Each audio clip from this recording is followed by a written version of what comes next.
to stop what you're doing and listen. Hello and welcome to episode 45. I am MOSH, and just a few updates right off the bat. The ghost still hasn't killed me yet, and I still haven't played Modern Warfare since the last time I did an episode of this podcast. I've still only played Modern Warfare 2 times, streamed it twice. So yeah, that's great. There was a new update recently. I've also just been busy with some other games. I've been working on some Destiny 2 stuff. I got a video in the works for that, and then I've been playing some Halo Reach on PC because 343 has let me play it early again, so that was cool and also unexpected. I was planning on playing Modern Warfare more last week, and then they sent me an email. They're like, hey, you want to play this game early? I'm like, duh. So been playing those 2 games, getting my Destiny and Halo fix. I do have some videos in the works. I know I've uploaded the podcast like 3 weeks in a row without any other videos in between. This one Destiny video is taking longer than expected. And then I also have a stream highlights video in the works. I uploaded another video as a follow-up to my message to Bungie about Crucible and Destiny, but that's unlisted and it will remain unlisted because I'm just going to email it to them. It's not unlisted because I don't want people to hear what I said. I don't care if people hear what I said. It's just, it doesn't feel like a video that needs to be public. Mostly because I'm talking like directly to Bungie.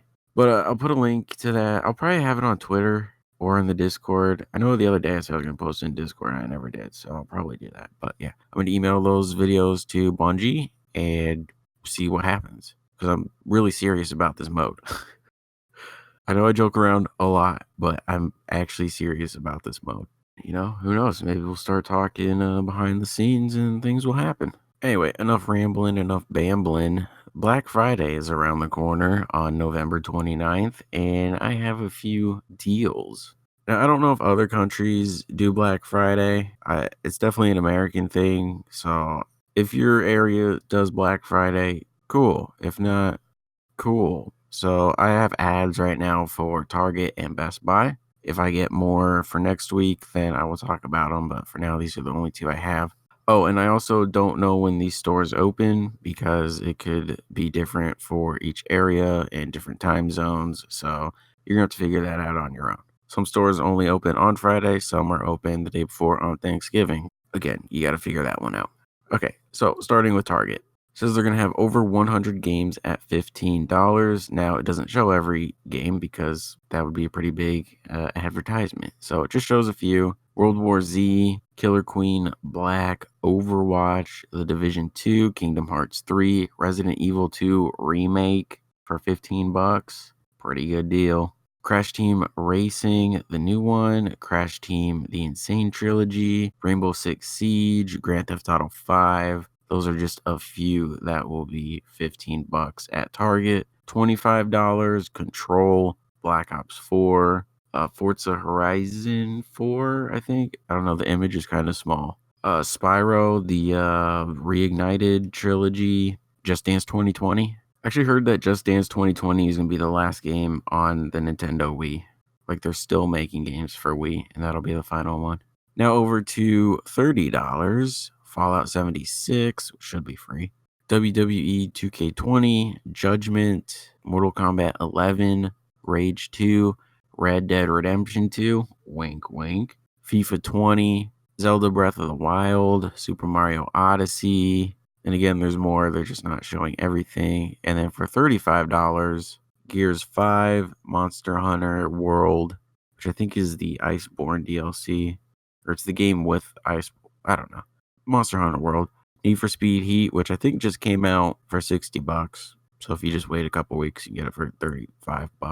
And Borderlands 3. So some good deals there. And for $45, Call of Duty Modern Warfare.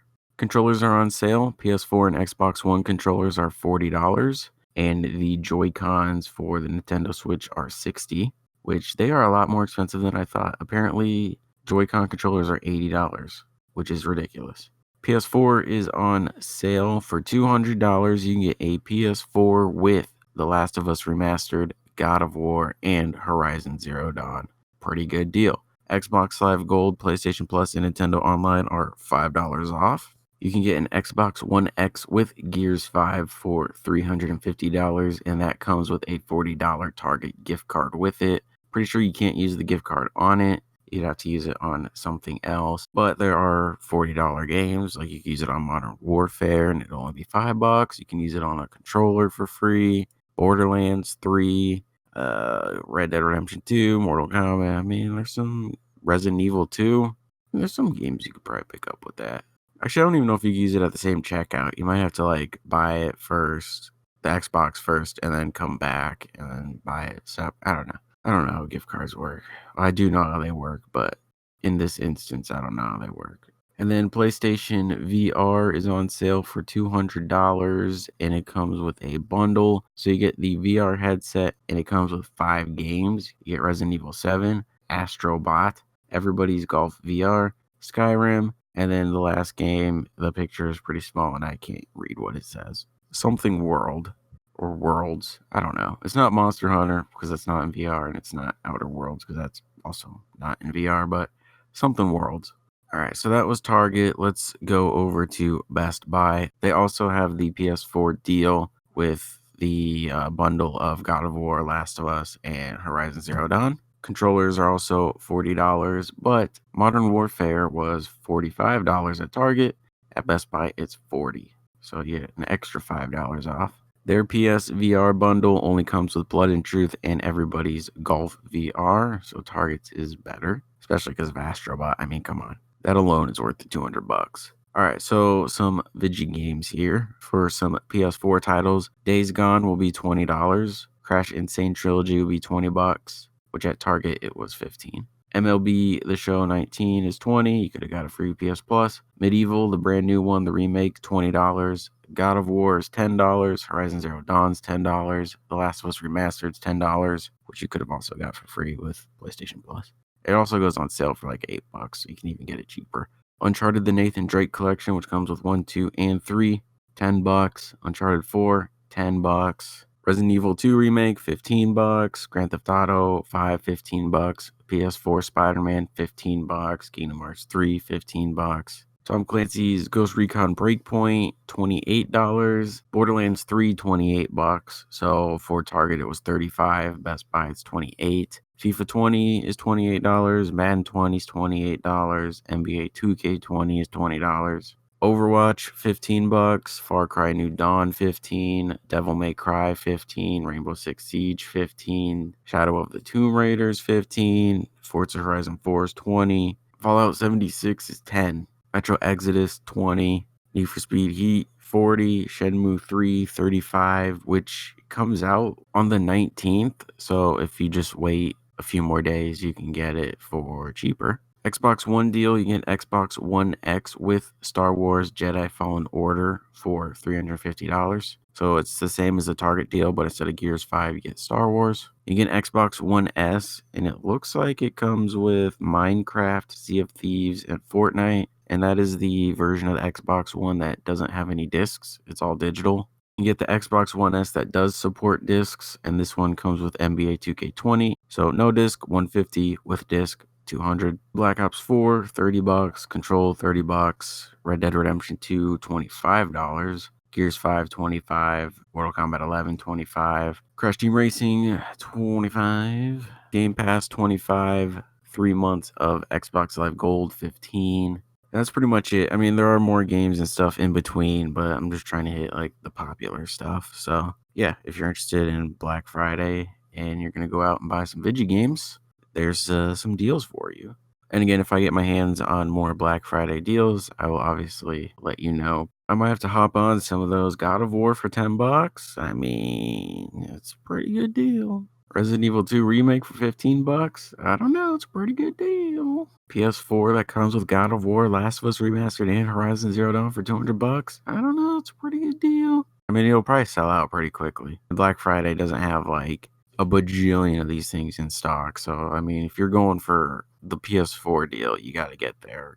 You're going to be standing in line pretty early. All right, now on to some other gaming stuff. The new Grand Prix for Crash Team Racing came out, and it's like circus carnival themed, which is pretty cool. All the original tracks Beanox has made so far have been great, so that's, well, it's great. So if they ever make a brand new Crash Team Racing game and they have their own maps or tracks, I think the game would be in good hands because so far they've done a great job with their own original ideas. So that's great. Like I said, it's great. This next thing I'm talking about is great. So there was an engine, that didn't make any sense. So there was an update. So there was this engine. There was an update on the last Grand Prix. Oh, the new Grand Prix ends on December 8th. So there was an update on the last Grand Prix, which was pretty big, and I missed it. So what it does is it allows you to engine swap. So previously, characters had their own stats. One character could be great with speed, others could be great with turning, acceleration, or balance. And that's just what the character was. And some characters are a lot better than others. Like the turning characters are just like not good. They don't really stack up against like acceleration characters or the speed characters. So a lot of people were like, hey, it'd be cool if we could like just use any character we want with whatever stats we want. And Beanox listened, and you can do that now. So before Polar, the polar bear, he was a turning character. If you want him to be an acceleration or speed character now, you can do that. So you can use whatever character you want with whatever style you want. And like I said, that's pretty great. I know a lot of the Crash Team Racing purists out there were kind of against the idea because, everything has to be as close to the original as possible, but I'm pretty sure they're okay with this. Next up, we have some movement, some changes in the PlayStation world. So, Guerrilla Games, Herman Holst, is now the head of Worldwide Studios. The former head of Worldwide Studios, Shuhei Yoshida, is now going to be looking after the indie developers. Says Herman starts his role immediately and will manage all of Sony's game development across its 14 internal studios. Meanwhile, Shuhei Yoshida will leave his current role to lead a new initiative that will look after and nurture external, smaller independent studios. These changes are part of Sony Interactive Entertainment's restructuring ahead of the launch of PS5. And then PlayStation CEO and President Jim Ryan had this to say. Herman is a European who will be taking one of the major offices at PlayStation. I think everybody in Europe should be thrilled and happy and proud that this is happening. Herman is one of the most effective and well-respected leaders in the video game industry. He is a passionate advocate for the teams he leads and understands how to empower creative talent to build great experiences. I have no doubt Herman can lead our teams to deliver compelling and diverse experiences at a steady cadence. So yeah, he's going to be overlooking the exclusives, which is good. This is a good change because I guess Shuhei is really like into indie games. So to have them kind of, well, they didn't flip because Herman wasn't here yet. So for Shuhei to go down to indies and to bring Herman in to like overlook the big studios, like this is a good thing.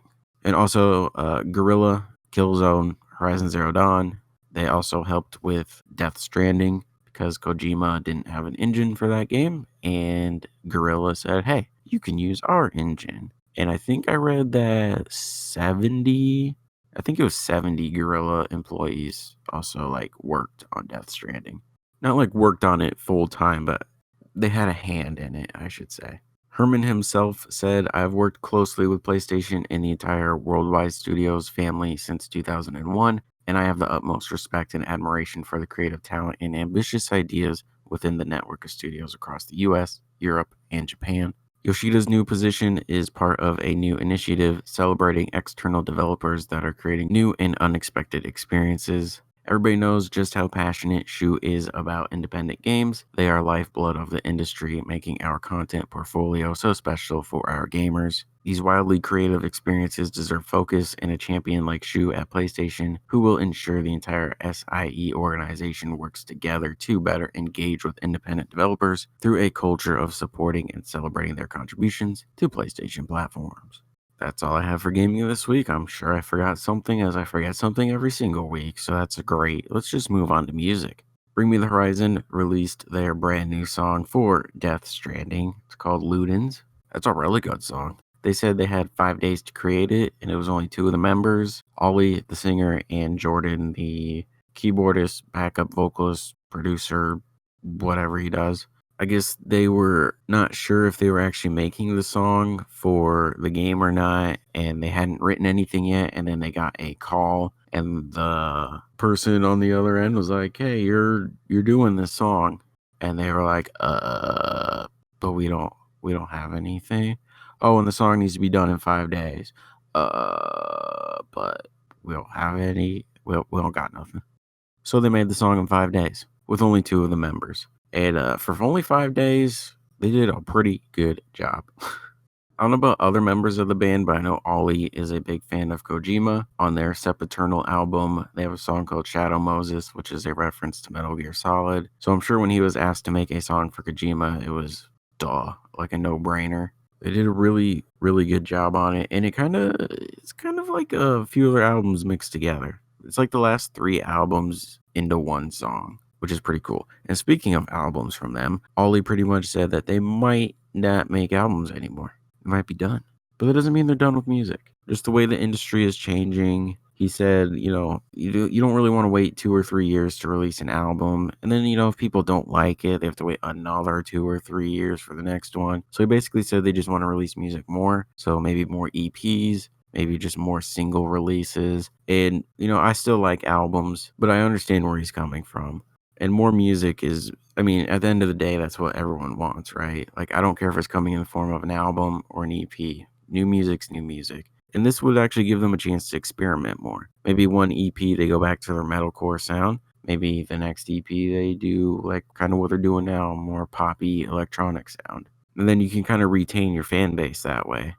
Because, if they release a metalcore thing, then the fans of the current stuff are like, okay, that's cool. I'll wait for the next one. And then they release another EP, and it's more along the lines of what people that like their current sound enjoy. So it could be a good idea.